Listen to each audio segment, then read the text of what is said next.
நண்பர்கள் அனைவருக்கும் வணக்கம். நான் தமிழ்நாடு காவல்துறையில் முதல்நிலை பெண் காவலராக பணிபுரிந்து வருகிறேன். நம்மளோட இந்த சேனலில் பார்த்தீங்க அப்படின்னா டிஎன்இஎஸ்ஆர்பி போர்டிலேருந்து நடத்தக்கூடிய பிசி எக்ஸாம், எஸ்ஐ எக்ஸாமுக்கான அனைத்து சந்தேகங்களும் தீர்த்து வைக்கப்படும். அது போக உங்களுக்கு எப்படி படிக்கிறது, எப்படி ஸ்டடி பிளான் பண்ணுறது, எப்படி கோச்சிங் சென்டர் போகாமல் வீட்டிலே இருந்து படித்து பாஸ் ஆகிறது. எல்லாராலையுமே கோச்சிங் சென்டர் போய் படிக்க முடியாது.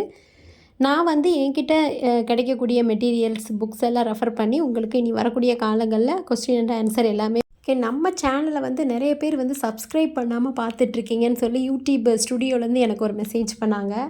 அதனால் நம்ம சேனல் பார்க்குற எல்லாருமே சப்ஸ்கிரைப் பண்ணி வச்சுக்கோங்க. அப்போ தான் நான் போடுற தகவல் எல்லாமே உங்களுக்கு கிடைக்கும் நோட்டிஃபிகேஷனாக. இப்போ போலீஸ் ஜாப்பை பொறுத்த வரையும் எக்ஸாம் எழுதுகிறோம், ஃபிசிக்கல் பண்ணுறோம், ஃபைனல் கட் ஆஃப் வந்துருச்சு, செலக்ட் ஆகிடுறோம்.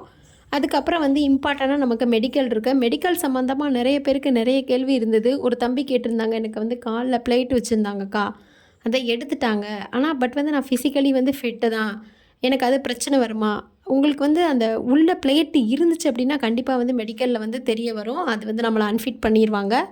ஆனால் உள்ள பிளேட் எல்லாமே எதுவுமே இல்லை, உங்களால் நல்லா ரன்னிங் போக முடியுது, லாங் ஜம்ப் தாவ முடியுது, ரோப் ஏற முடியுது அப்படின்னா அது பெரிய பிரச்சனை கிடையாது. அதே மாதிரி உங்களுக்கு கண் பார்வை குறைவாக இருந்தால் கண்டிப்பாக உங்களுடைய வேர்ஷனை செக் பண்ணிக்கோங்க. கண்டிப்பாக ஐ டெஸ்ட் ரொம்ப ரொம்ப முக்கியம் நண்பர்களே. அதாவது மெடிக்கலில் ஒரு ஆள் அன்ஃபிட் ஆகிறாங்க அப்படின்னா அதில் 90% ஐ டெஸ்ட்டில் தான் விட்டுருவாங்க. அதனால் உங்களுக்கே தெரியும் நமக்கு பார்வை ஒரு மாதிரியாக இருக்குது அப்படின்னா நீங்கள் உங்களுடைய வேர்ஷனை செக் பண்ணிக்கோங்க. ஜிஹெச்சில் கூட போய் அந்த லெட்டர்ஸ் எல்லாமே அவங்களே செக் பண்ணுவாங்க. அது மாதிரி பார்த்து செக் பண்ணிக்கோங்க. இப்போ நமக்கு பிசி எக்ஸாமுக்கான நோட்டிஃபிகேஷன் ஜூன் ஆர் ஜூலையில் கம்பல்சரி வந்துடும். இந்த மாதம் எண்டில் வர வாய்ப்பு இருக்குது, இல்லை அடுத்த மாதம் ஃபஸ்ட்டில் கம்பல்சரி. அதுக்கான ப்ராசஸ் எல்லாமே போயிட்டுருக்கு. நமக்கு கிட்டத்தட்ட ஒரு 3300 போஸ்டிங் வேக்கன்சி கண்டிப்பாக ஃபில் பண்ணுவாங்க. அதாவது நம்ம சிஎம் சார் என்ன சொல்லியிருக்காங்க அப்படின்னா, ஒன் வேல செலக்ட் பண்ணுவோம் அப்படின்னு சொல்லியிருக்காங்க. ஒரே வழி, அதாவது டைரக்ட் ஏஆர் இல்லாத மாதிரியும் பெட்டாலியன் போய் ஒன் வேல வர மாதிரி நம்ம தமிழ்நாடு முதலமைச்சர் அவர்கள் பட்ஜெட்டில் சொல்லியிருந்தாங்க. அதற்கான ஜிஓ எதுவுமே இன்னும் பாஸ் ஆகலை. நான் கேட்டிங்க அப்படின்னா நான் டைரக்ட் ஏஆர் தான். 2013 பேட்சு, 2011 பேட்சோடு பட்டாலியனை நிப்பாட்டிட்டாங்க. அதுக்கப்புறம் எல்லாருமே 2013, 17, 18, 20, 22, 23 பேட்ச் வரை எல்லாருமே டைரக்ட் ஏஆர் மட்டும்தான். உமன்ஸுக்கு சொல்ல வரேன். இப்போ உங்களுக்கு நிறைய பேருக்கு குழப்பம், நான் என்னக்கா செலக்ட் பண்ணுறது, நான் ஏஆர் செலக்ட் பண்ணவா, பட்டாலியன் செலக்ட் பண்ணவா, ஜெயில் வார்டன் செலக்ட் பண்ணவா, ஃபயர் சர்வீஸ் செலக்ட் பண்ணவான்னு கேட்டு நிறைய சந்தேகங்கள் வரும். என்னோட ஒரு அறிவுரை என்ன அப்படின்னா, ஜெயில் வார்டன் செலக்ட் பண்ணுங்கள். நீங்கள் கட் ஆஃபில் ஹை கட் ஆஃப் எடுத்தாவே உங்களுக்கு கண்டிப்பாக ஜெயில் வார்டன் கிடைக்க வாய்ப்பு இருக்குது. கட் ஆஃப்லேயே அதிக கட் ஆஃப் ஜெயில் வார்டனுக்கு தான், ஏஆருக்கு கிடையாது. அதுக்கப்புறம் தான் ஏஆருக்கு, அதுக்கப்புறம் தமிழ்நாடு ஸ்பெஷல் போலீஸ் டிஎஸ்பிக்கு, லாஸ்ட்டாக ஃபயர் சர்வீஸ்க்கான கட் ஆஃபு.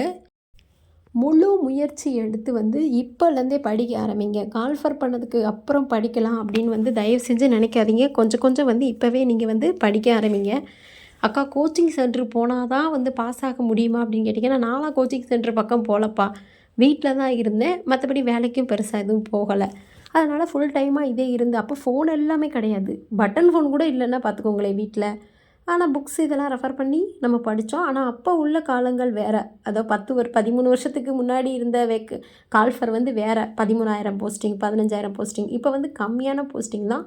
அதுக்கு அப்ளிகேட்டர் நிறைய பேர் அப்ளை பண்ணுறாங்க. அதனால் போட்டிகள் அதிகமாகும். அதனால் நீங்கள் நல்லா படிங்க. வீட்டிலேருந்து படித்தாலும் கண்டிப்பாக ஒரு ஸ்டடி பிளான் வச்சு படிச்சிங்க அப்படின்னா கண்டிப்பாக பாஸ் ஆக முடியும். அடுத்த நண்பர்களே, நான் உங்ககிட்ட ஒரு கோரிக்கை வைக்கிறேன். நீங்கள் இந்த கோச்சிங் சென்டரில் நார்மலாக ஒரு 10,000 இந்த மெட்டீரியலுக்கு, ஓகே ஒரு 15,000 உங்களுக்கு இந்த மாதிரிலாம் நாங்கள் ஃபுல்லாக மெட்டீரியல் கொடுத்துருவோம், ஃபிசிக்கல் ஃபுல்லாகவே நாங்களே சொல்லிடுவோம் அப்படின்னா ஓகே, அது உங்களுடைய வசதிக்கேற்ப நீங்கள் போகலாம். இன்னும் சில கோச்சிங் சென்டரில் என்ன பண்ணுவாங்க அப்படின்னா, 70,000 கட்டுங்க, 1,00,000 கட்டுங்க, ஃபுல்லாக உங்களை போலீஸ் ஆக்கி நாங்கள் வெளியே அனுப்பிடுவோம். போலீஸ் ஆகி முடித்தவொடனே இன்னும் 1,00,000 கொடுக்கணும் நீங்கள். ப்ராமிஸ் அப்படியெல்லாம் சென்டர்ஸ் உண்டு. தயவு செஞ்சு அங்கெல்லாம் போய் ஏமாறாதீங்க.